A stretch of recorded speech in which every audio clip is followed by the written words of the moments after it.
Bharatiya Janata party का जब पहला अधिवेशन हुआ था, भारतीय जनता पार्टी ने तय किया था कि सेकुलर एंड सोशलिस्ट रास्ता अपनाएंगे, लेकिन संघ का और उनके परिवार के लोगों का जो संघ परिवार है उसका रास्ता सेकुलर और सोशलिस्ट नहीं है। जहां 15 अगस्त पूरा देश खुशियों के साथ झंडारोहण कर करके मना रहा है, वहीं आज का दिन हमें उन तमाम शहीदों को याद करने का भी दिन है जिन्होंने अपने प्राण न्यौछावर कर करके इस देश को आज़ादी दिलाने का काम किया। जब भारतीय जनता पार्टी के प्रधानमंत्री जी हैं और भारतीय जनता पार्टी का जब पहला अधिवेशन हुआ था, भारतीय जनता पार्टी ने तय किया था कि सेकुलर एंड सोशलिस्ट रास्ता अपनाएंगे, लेकिन संघ का और उनके परिवार के लोगों का जो संघ परिवार है उसका रास्ता सेकुलर और सोशलिस्ट नहीं है। ये मुंह से तो हैं स्वदेशी, लेकिन मन से नहीं, मन से विदेशी हैं। आज 15 अगस्त है, स्वतंत्रता दिवस की 15 अगस्त स्वतंत्रता दिवस की मैं आपके माध्यम से पूरे प्रदेश और देशवासियों को बहुत बहुत बधाई और शुभकामनाएं देना चाहता हूं। जहां 15 अगस्त पूरा देश खुशियों के साथ झंडारोहण कर करके मना रहा है, वहीं आज का दिन हमें उन तमाम शहीदों को याद करने का भी दिन है जिन्होंने अपने प्राण न्यौछावर कर करके इस देश को आज़ादी दिलाने का काम किया। राष्ट्रपिता महात्मा गांधी, भगत सिंह, चंद्रशेखर आज़ाद, ऐसे तमाम लाखों लाख संख्या में लोगों ने इस देश को आज़ादी दिलाने में अपने प्राणों की भी परवाह नहीं की और जान निछावर कर करके इस देश को आज़ादी दिलाने का काम किया। अंग्रेज जाने के बाद हमारा स्वतंत्र भारत, हमारा अपना कानून, हमारा अपना प्रधानमंत्री, हमारे सभी अधिकार अपने बन गए।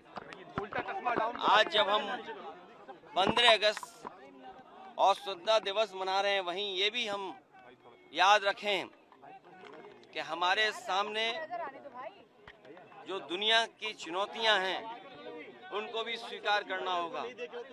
जितना हमारा किसान मजबूत होगा, हमारा जितना ही देश आर्थिक रूप से मजबूत होगा, उतना ही नौजवानों का हम भविष्य बेहतर कर पाएंगे। हमारे देश के किसान खुशहाल हों, हमारे देश के उद्योग कारोबारी वो संपन्न हो, दुनिया के बाजार से मुकाबला कर सकें। हमें अपने देश को मजबूत बनाने के लिए कोई भी त्याग करना पड़े, उसके लिए हम सबको, भारतवासियों को तैयार रहना चाहिए। जहां तक समाजवादी पार्टी, डॉक्टर राम मनोहर लोहिया, बाबा साहब भीमराव अम्बेडकर जी, नेताजी और तमाम समाजवादी विचारकों ने जो हमें सिद्धांत दिया, जो समाजवादी आंदोलन दिया, इसी से हमारा देश खुशहाल होगा और तरक्की करेगा। जो गैर बराबरी है देश में, वो तभी खत्म हो सकती है जब समाजवादी सिद्धांतों पर देश चले। आज हमें खुशी है कि उत्तर प्रदेश की जनता ने समाजवादी पार्टी पर भरोसा करके सबसे ज़्यादा सांसदों को जिता करके एक हम समाजवादियों को जिम्मेदारी दी है कि देश को मजबूत बनाने के लिए, देश की एकता को और मजबूत बनाने के लिए हम लोग लगातार काम करते रहें। आज के दिन हम संकल्प लेते हैं कि हमारा किसान खुशहाल हो, नौजवान को नौकरी रोजगार मिले, हम सबका जीवन सम्मान के साथ, और दुनिया में जो हमें मुकाबला करना है उन देशों से मुकाबला कर करके अपना देश सबसे आगे बढ़ाना है। इधर हम देखते हैं कि विदेश नीति भी हमारी कुछ जितनी मजबूती के साथ देश खड़े होने चाहिए थे, आज दुनिया के वो देश हमारे साथ नहीं खड़े हैं। समय समय पे दुनिया के देश हमारे देश को धमकी देते हैं, कभी बाजार के नाम पर, कभी जमीन के नाम पर। उन चुनौतियों को भी हमें स्वीकार करना होगा। ये देश हमारा खुशहाल हो, वहीं दुनिया में जो दूसरे देश हैं उनसे संबंध कैसे हों। अमेरिका जैसा ताकतवर देश, उससे हमारे संबंध कैसे हों, पड़ोसी देश उनसे संबंध कैसे हों। दुनिया में वही देश आगे बढ़ते हैं जिसके दोस्त ज्यादा हों, मित्र देश ज्यादा हों। हम वॉर में हमेशा नहीं जा सकते हैं, लेकिन अपने देश को मजबूत बनाने के लिए हमें अर्थव्यवस्था को और बढ़ावा देना पड़ेगा, किसान को और सुविधाएं देनी पड़ेंगी, तभी हमारा 140 करोड़ से बड़ा देश, जिसमें सबसे ज़्यादा हमें नौकरी और रोजगार की ज़रूरत है, आज हमारा नौजवान नौकरी और रोजगार चाहता है। हमें उम्मीद है कि आने वाले समय में हम समाजवादी लोग मिलकर के एक ऐसी व्यवस्था लागू करें, समाजवादी सिद्धांतों को ऐसा लागू करें कि सबके हाथ में काम हो, नौकरी मिले, रोजगार मिले।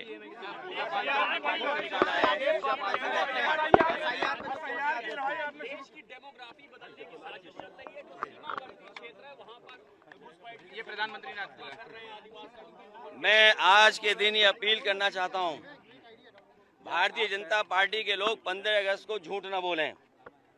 कम से कम राष्ट्रीय, जिस दिन पूरा देश 15 अगस्त खुशी के साथ मना रहा है, उस समय कोई भी राजनीति नहीं होनी चाहिए। हमारी सीमाएं सुरक्षित हों, हमारी फौज मजबूत हो, अग्निवीर जैसी व्यवस्था खत्म हो, और हम उन लोगों को भी देखते हैं जो मुंह से तो स्वदेशी हैं लेकिन मन से विदेशी हैं। अगर मन से विदेशी होंगे तो हमारा कारोबार कैसे बढ़ेगा? आज अमेरिका जैसा देश टैरिफ लगा करके हमारे तमाम उद्योगपतियों को संकट में खड़ा कर रहा है। भदोई जैसा जिला जो हजारों करोड़ का कारोबार करता था, आज उसका कारोबार रुक गया है। जो सामान भेजा वो पानी के जहाज में खड़ा हुआ है, ना अमेरिका जा सकता है ना भारत वापस आ सकता है। ये तो एक उदाहरण है, लेकिन टैरिफ लगने के बाद न जाने कितने कारोबारियों के ऊपर संकट आया है। और वहीं चीन जो हमारा पड़ोसी देश है, समय समय पर हमारी जमीन कब्जा करता है, हमारे पूरे बाजार को कब्जा कर लिया। आज सबसे ज्यादा जो ट्रेड डेफिसिट है तो वो हमारी चीन से है। ये तमाम जो आर्थिक संकट हैं, इनसे कैसे उभरना होगा? इसलिए अगर मुंह से स्वदेशी हैं तो मन से भी स्वदेशी होना पड़ेगा। और स्वदेशी के साथ साथ जिस तरह का मकड़ जाल है जीएसटी की वजह से, जिस तरीके से मकड़ जाल पैदा हुआ है और डराने वाला जो संस्थाएं बन गई हैं, ईडी, सीबीआई, इनकम टैक्स, उससे हमारा उद्योग कारोबार नहीं बढ़ेगा, हमारा उद्योग कारोबार और बंद होगा।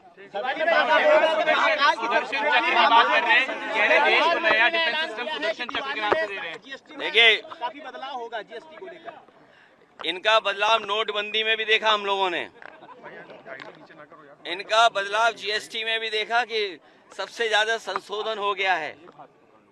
तो इसलिए अभी इनकम टैक्स है जो नया कानून लगाया है, अगर आप 1 रुपया भी खर्च करोगे तो सरकार जानना चाहती कि 1 रुपया कहाँ खर्च किया आपने। ये इनकम टैक्स आपकी आज़ादी को रोकने वाला है, आप पे पाबंदी लगाने वाला इनकम टैक्स है। और हमें खुशी है इस बात की कि सुप्रीम कोर्ट ने कम से कम लोकतंत्र को बचाने का काम किया। जो एक एसआईआर हो रही थी, और भारतीय जनता पार्टी को ये हुनर है कि वोट कैसे काटना है, वोट कैसे किसी का उड़ा देना है।